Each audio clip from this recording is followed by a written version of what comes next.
नमस्कार, मैं अस्मा खान, प्रवक्ता सूरज प्रसाद राजकीय बालिका इंटर कॉलेज से आपका इतिहास की कक्षा में स्वागत करती हूँ।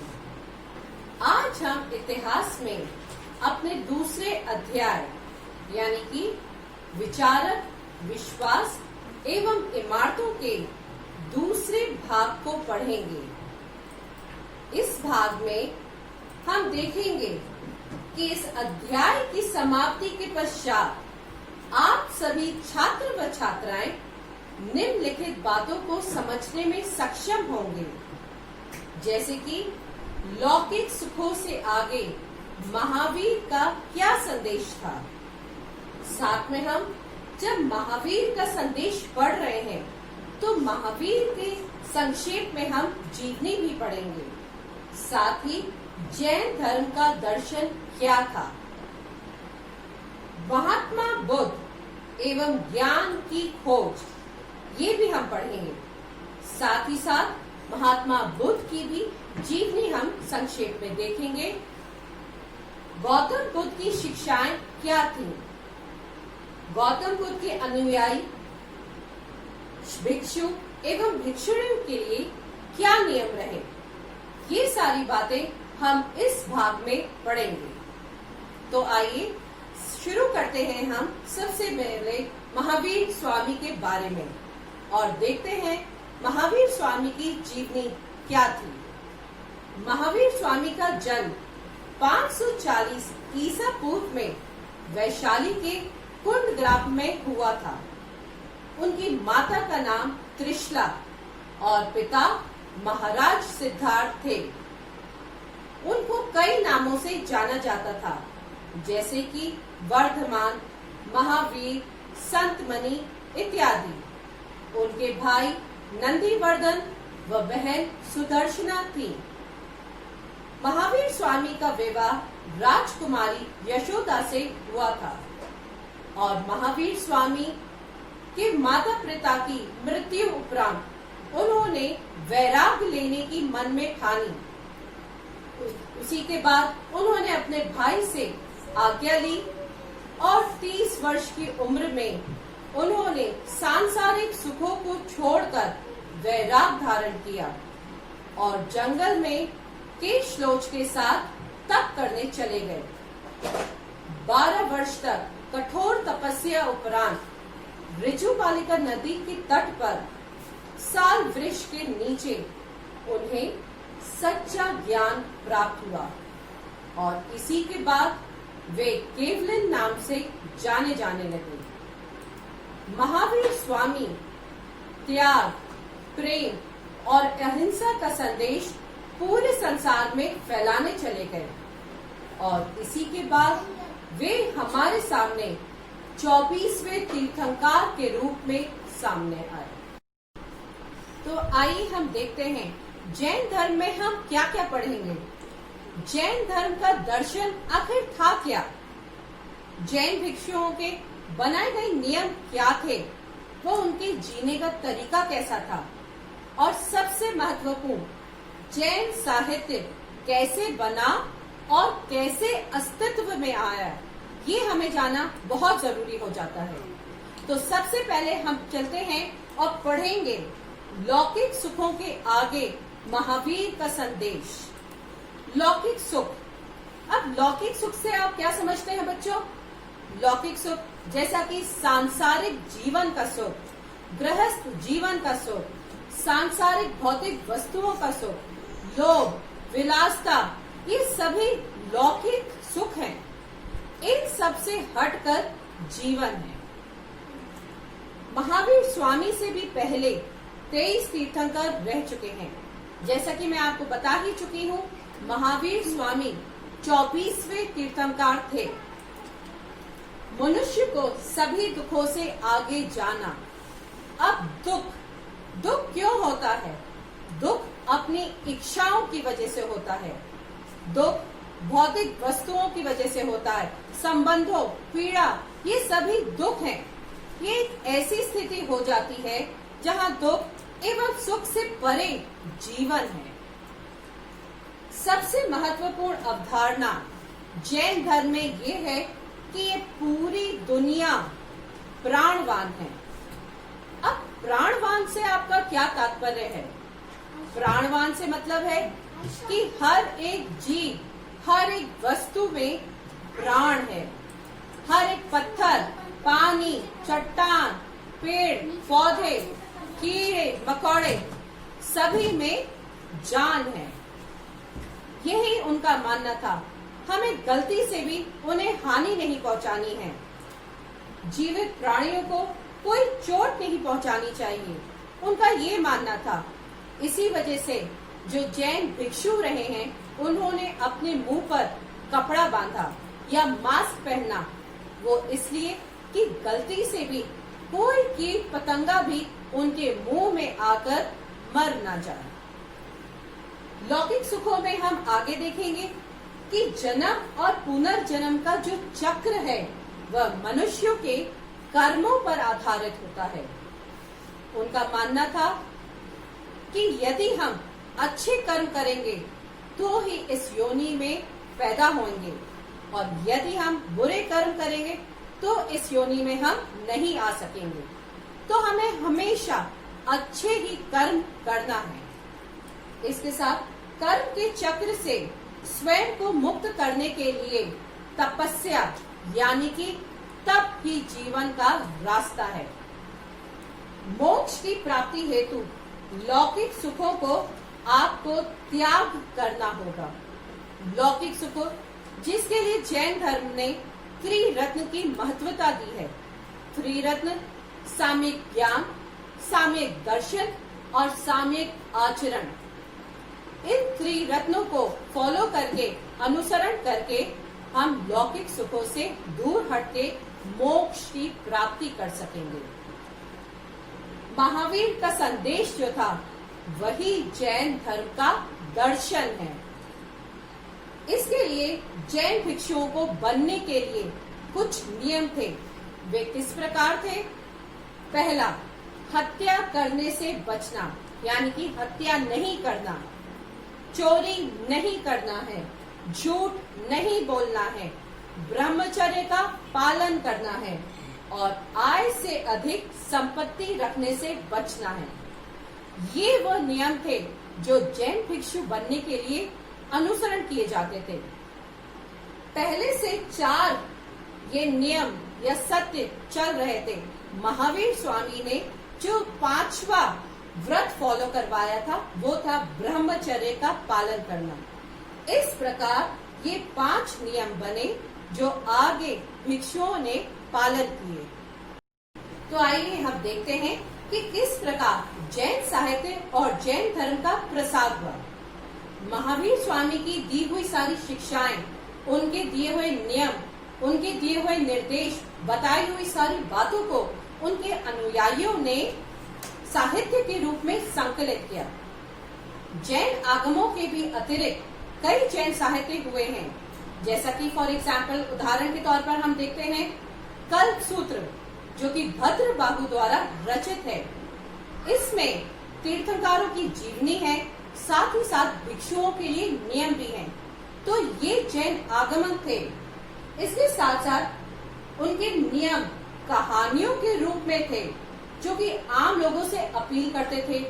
अब ये नियम जो कहानियों के रूप में थे, वैसे नियम जब पढ़ते हैं तो वे बड़े ही मुश्किल लगते हैं, परंतु जब उन्हें कहानियों का रूप मिल जाता है तो वे बड़े ही रोचकीय हो जाते हैं और लोग उसे इंटरेस्ट से समझते हैं। जैन विद्वानों ने विभिन्न भाषाओं का इस्तेमाल किया, जैसे कि प्राकृत, संस्कृत, तमिल। ये सभी भाषाएं जो थी वे लोगों के लिए पढ़ने योग्य थी। लोग बोलते थे, उसे समझते थे, और साथ ही साथ इन्होंने उन भाषाओं में इसका विश्लेषण किया जो कि लोगों को सरल लगा। ये तमिल साहित्य का खजाना तैयार किया और मंदिरों से जुड़े पुस्तकालयों में संरक्षित किया। ये सभी जो उनके साहित्य थे वे मंदिरों में रख दिए जाते थे, मंदिरों के पुस्तकालय में रखते थे, जिससे लोग अपने धर्मों के साथ साथ जैन धर्म की भी साहित्य को पढ़ें और समझें। इसी के साथ साथ धीरे धीरे जैन धर्म भारत के कई हिस्सों में फैल गया। और फैलने का कारण क्या होगा, जो कि अभी हमने बताया कि ये बड़ा ही सरल था, लोग उसे समझते थे और साथ ही साथ इसे राजाओं का भी संरक्षण प्राप्त हुआ, जैसा कि बिंबिसार, जिसने इसे जैन धर्म को संरक्षण प्रदान किया। तो अभी आपने जैन दर्शन के बारे में जाना। अब हम पढ़ेंगे बौद्ध दर्शन के बारे में। बौद्ध दर्शन जानने से पहले हम बुद्ध की जीवनी को देख लेते हैं। गौतम बुद्ध का जन्म 563 ईसा पूर्व में लुम्बिनी में हुआ था। उनके बचपन का नाम सिद्धार्थ था। उनके पिता का नाम शुद्धोधन था। उनकी माता महामाया का देहांत उनके जन्म के कुछ ही दिनों बाद हो गया था।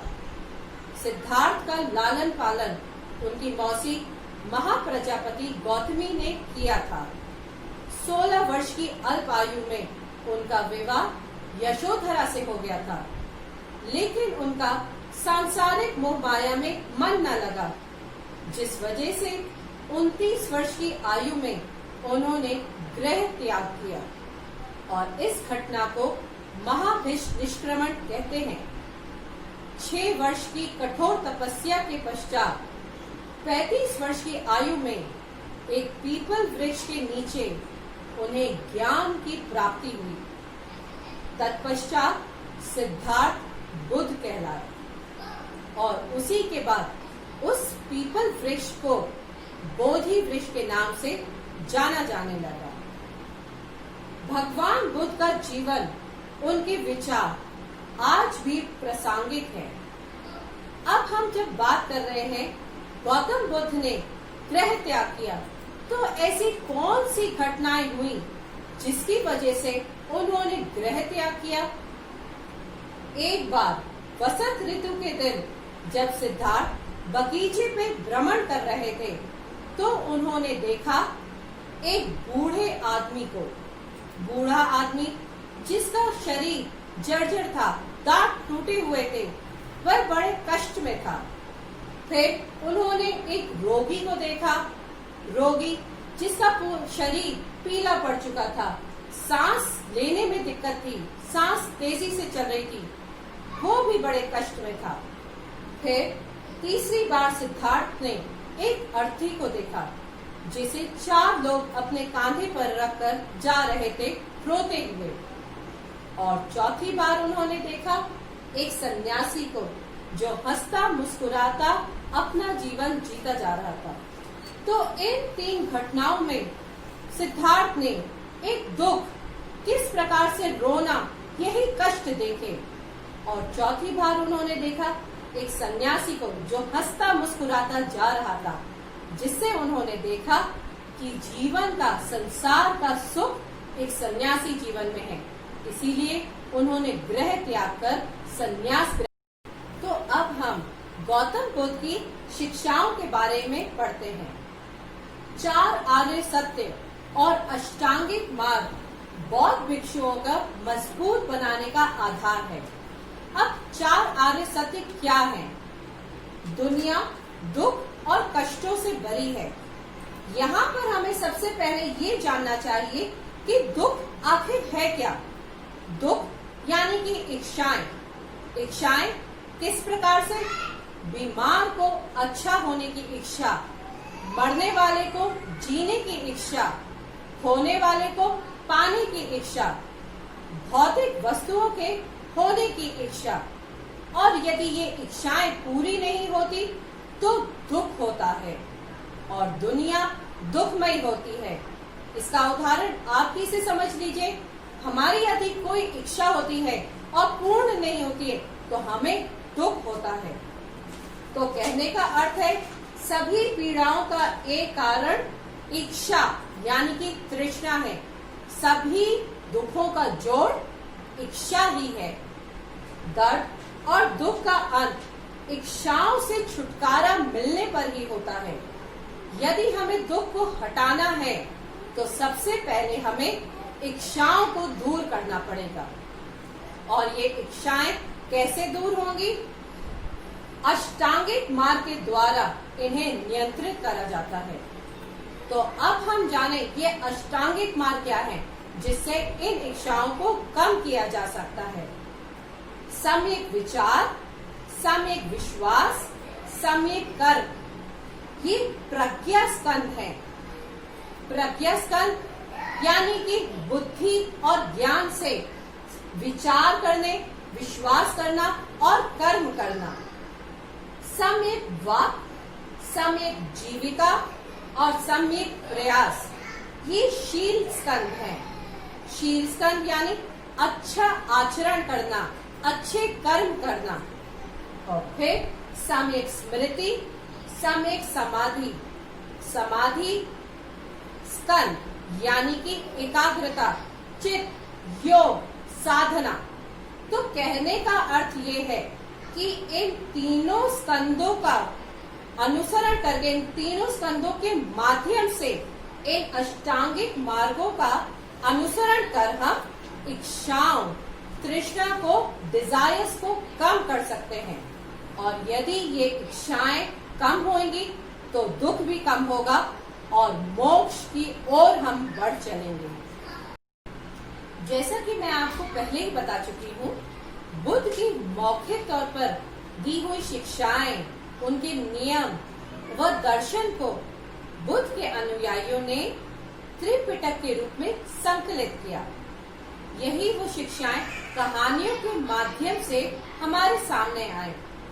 बुद्ध की शिक्षाओं को सुत्त पिटक में दी गई कहानियों के आधार पर पुनर्निर्मित किया गया और ये कहानियों में अलौकिक शक्तियों का वर्णन है।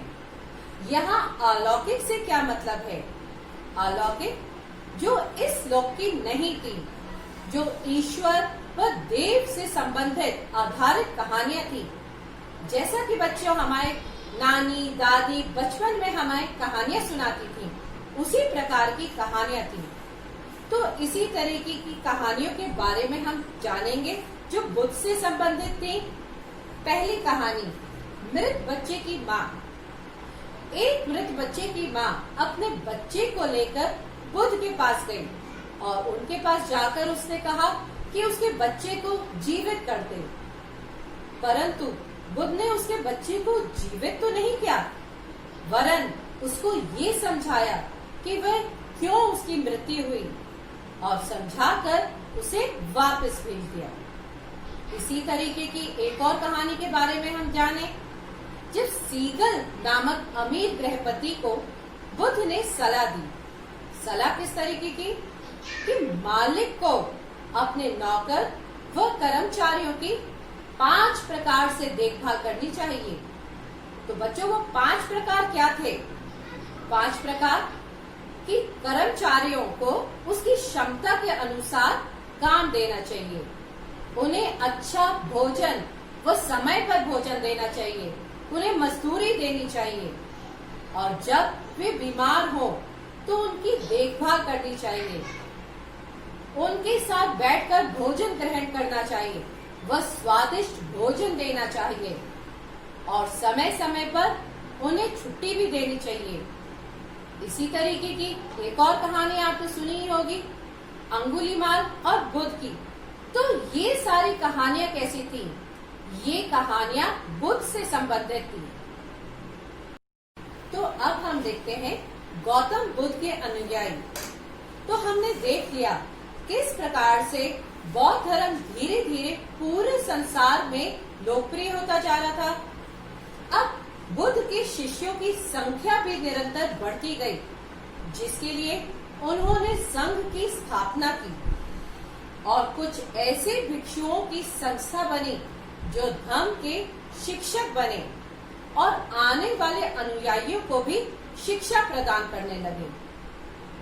ये भिक्षु और भिक्षुणी सादा जीवन व्यतीत करते थे। उनके पास जीवन यापन के लिए आवश्यक चीजों के अलावा कुछ नहीं होता था। वे कुछ एक्स्ट्रा नहीं रख सकते थे। वे कटोरा रखते थे जिसमें वे दान लेकर अपना भोजन ग्रहण करते थे। ये कुछ नियम थे। साथ ही प्रारंभ में पहले सिर्फ पुरुषों को संघ में सम्मिलित हो सकते थे, अनुमति प्रदान थी, पर धीरे धीरे आगे चलकर महिलाओं को भी संघ में प्रवेश की अनुमति मिल गई और संघ में प्रवेश करने वाली पहली महिला थी उनकी बुद्ध की उपमाता महाप्रजापति गौतमी, जो कि बुद्ध के प्रिय शिष्य आनंद के कहने पर उन्हें संघ में सम्मिलित किया गया। कई स्त्रियां जो संघ में आईं, वे धम्म में उद्देशिका बन गई और आगे चलकर वे थेरी बन गई। तो अब ये देखें, थेरी क्या है? थेरी वे महिलाएं थीं जिन्हें निर्वाण प्राप्त होता था। इसी के साथ एक शब्द आता है थेरी गाता, जिसका वर्णन सुत्त पिटक में दिया गया है, जिसमें महिलाओं की सामाजिक व आध्यात्मिक अनुभवों के बारे में लिखा गया है। इसी के साथ साथ पुन्ना नामक महिला की गाथा भी दी गई है इसमें, जिसकी रचना स्वयं पुन्ना ने ही की थी। तो हम अब देखें भिक्षु और भिक्षुणियों के लिए नियम क्या थे। तो बच्चों, आपको ये चीजें धीरे धीरे समझ में आ ही रही हैं। साथ में अब हम नियम भी देख लें। जब कोई भिक्षु नया गलीचा या कंबल बनाता था, तो उसे उसका इस्तेमाल कम से कम 6 वर्षों तक करना पड़ता था। यदि वह उसका इस्तेमाल 6 वर्षों से पहले कोई दूसरे कंबल का करता था या बनाता था, तो वह एक अपराध माना जाता था। जब कोई भिक्षु किसी गृहस्थ के घर जाता था, उसे भिक्षा के रूप में टिकिया या पका हुआ अनाज दिया जाता था। वह उसे 2 से 3 कटोरा ही ले सकता था। यदि वह उससे ज्यादा लेता, तो वो भी एक अपराध माना जाता था। जब कोई भिक्षु किसी संघ या विहार में ठहरता था, तो बिना अनुमति के वह वहां से प्रस्थान नहीं कर सकता था। उसे वहां से अनुमति लेकर ही प्रस्थान करना पड़ता था। तो ये थे सारे नियम जो भिक्षु और भिक्षुणियों को मानने पड़ते थे। तो बच्चों, अभी हमने जैन धर्म एवं बौद्ध धर्म के बारे में विस्तृत रूप में पढ़ लिया है। इसके साथ साथ अब हम इन धर्मों के कुछ अंतर भी देख लेते हैं। जैन धर्म का उद्देश्य था आत्मा से मुक्ति, जबकि बौद्ध धर्म का उद्देश्य ज्ञान की प्राप्ति। जैन धर्म श्रमणों का धर्म था, जबकि बौद्ध धर्म में कहा गया है किसी के भी द्वारा ये धर्म धारण किया जा सकता है। जैन धर्म में जाति प्रथा का विरोध है, पर वर्ण व्यवस्था का नहीं, जबकि बौद्ध धर्म जाति एवं वर्ण व्यवस्था दोनों का ही विरोध करता है। बौद्ध धर्म में कहा गया है कि मनुष्य गृहस्थ जीवन में भी रहकर निर्वाण की प्राप्ति कर सकता है, जबकि जैन धर्म ऐसे सिद्धांत को नहीं मानता है। तो ये थे कुछ अंतर जैन एवं बौद्ध धर्म के। अब बच्चों, हम इस अध्याय के द्वितीय भाग का संक्षेप में देख लेते हैं हमने क्या जाना। तो फिर इस भाग में हमने महावीर स्वामी के जीवन के बारे में जाना, उनकी शिक्षाएं क्या थी, दर्शन क्या थे, भिक्षु एवं भिक्षुणियों के क्या नियम थे, ये सभी हमने विस्तृत रूप में देख लिया है। इसके साथ साथ गौतम बुद्ध के जीवन के बारे में भी हमने जाना, उनकी शिक्षाएं व दर्शन, भिक्षु एवं भिक्षुणियों के लिए क्या नियम रहे। ये था जैन एवं बौद्ध धर्म जो हमने देख लिया है, समझ लिया है। तो जैसा कि मैंने पिछले भाग में भी आपसे एक प्रश्न बताया था, उसका उत्तर दिया था कि किस प्रकार से एग्जाम में प्रश्न आ सकते हैं और किस दिशा में आपको उसका उत्तर लिखना है। तो इसी तरीके से इस भाग में भी हम एक प्रश्न देखते हैं और किस प्रकार से उसका उत्तर हम लिखेंगे। प्रश्न है, जैन धर्म की महत्वपूर्ण शिक्षाओं को संक्षेप में लिखिए। यदि ये प्रश्न आता है तो इसका उत्तर किस प्रकार होएगा? जैन धर्म की प्रमुख शिक्षाएं, उनके अनुसार मानव जीवन का चरम लक्ष्य निर्वाण की प्राप्ति करना है। इसे प्राप्त करने के लिए त्रिरत्न का पालन करना पड़ता है। त्रिरत्न क्या है ये बता चुकी हूं मैं आपको।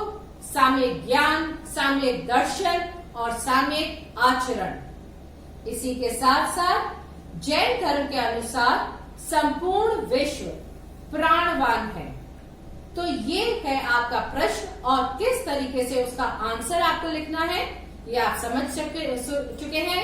अब हम इसके आगे बढ़ते हैं और इसका निष्कर्ष देखते हैं, क्या कंक्लूजन निकलता है इस भाग का।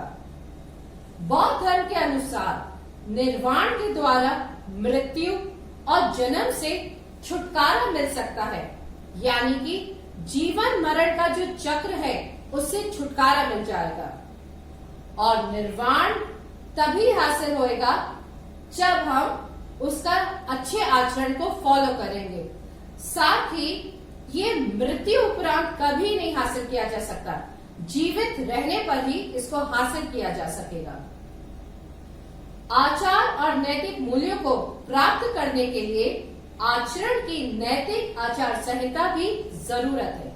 तो ये है आपका निष्कर्ष। साथ ही ऐसा कुछ जैन धर्म में भी था। ये आप समझ गए हैं बच्चों। इसके बाद जब हमने इस अध्याय के द्वितीय भाग को पढ़ लिया है, समझ लिया है, इसके लिए आपको कुछ होमवर्क भी करना होगा। तो एक प्रश्न मैं आपको दे चुकी हूँ, उसका हल भी बता चुकी हूँ। प्रश्न है एक, जैन धर्म की महत्वपूर्ण शिक्षाओं को संक्षेप में लिखिए।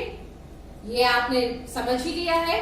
अब दूसरा प्रश्न है, बौद्ध धर्म की प्रसिद्धि एवं सफलता के क्या कारण थे?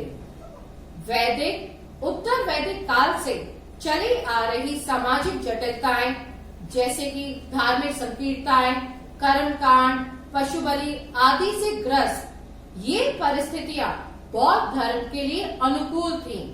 साथ ही साथ बौद्ध धर्म को राजाओं का संरक्षण भी प्राप्त हुआ और जैसा कि आप जानते हैं इस धर्म की भाषा भी बड़ी सरल थी। आम लोग इसे समझने लगे और इसका अनुसरण करने लगे। तो इस प्रकार से आप इस आंसर को लिखेंगे और अपना कार्य करेंगे। साथ ही इस पूरे भाग को आपको समझ के अच्छे तरीके से लिखना भी है। तो ये हो गया हमारा द्वितीय भाग। अब आने वाले तृतीय भाग में हम क्या पढ़ेंगे ये भी जान लें। हम स्थापत्य एवं मूर्ति कला के बारे में पढ़ेंगे, जिसमें हम स्तूपों के बारे में पढ़ेंगे। स्तूप क्यों बनाए जाते थे, स्तूप कैसे बनाए जाते थे, स्तूप की संरचना किस तरीके से होती थी और साथ ही स्तूप की खोज कैसे हुई। मूर्ति कला के बारे में भी हम पढ़ेंगे। पत्थर की गढ़ी कथाएं कैसी थी, उपासना के प्रतीक क्या थे, लोक परंपराएं क्या थी, ये सभी हम आने वाले अध्याय में पढ़ेंगे। तो मैं आशा करती हूँ आपको ये अच्छी तरीके से इस भाग को समझ में आ गया होगा। धन्यवाद।